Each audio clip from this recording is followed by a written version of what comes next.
झोरले नमस्कार। म भीमहात 5 तनहुँ रिसिङपाटनबाट।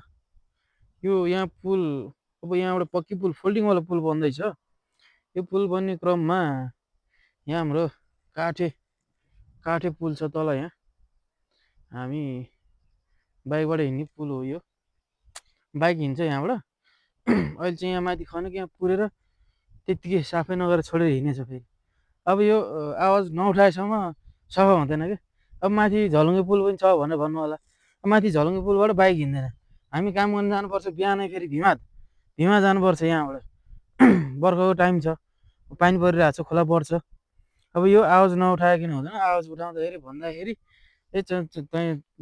अब कति मान्छेले के भन्ला कसो भन्ला, औँला उठाइहाल्छ। यस्तो भनिस् उस्तो भनिस् भन्ला। तर उठाउँछु फेरि मैले छोड्दिनँ क्यारे। यहाँ चाहिँ अब त्यो काठे पुल चाहिँ अहिले बन्द छ, पुरा बन्द, बाटो ब्लक छ, जे पनि हिँड्दैन। सब पुरेर राखेको छ, त्यो चाहिँ साफ गरिएन, बन्द च्याप्पै छ। अब 1-2 दिनमा 3-4 दिन झरिहाल्यो भने त्यो बाटो ब्लक हुन्छ। त्यहाँबाट हामी हिँड्न सकिन्न, हिँड्न पाइँदैन हामी। हामी अब साधनमा टाढा काम गर्न जानुपर्छ। अब स्कुल जानुपर्छ। स्कुल जानलाई मान्छेलाई पैदल यात्रीको लागि त झलुङ्गे पुलको बाटो छ होला। तर हामी चाहिँ बाइकमा साधनमा हिँड्ने मान्छे त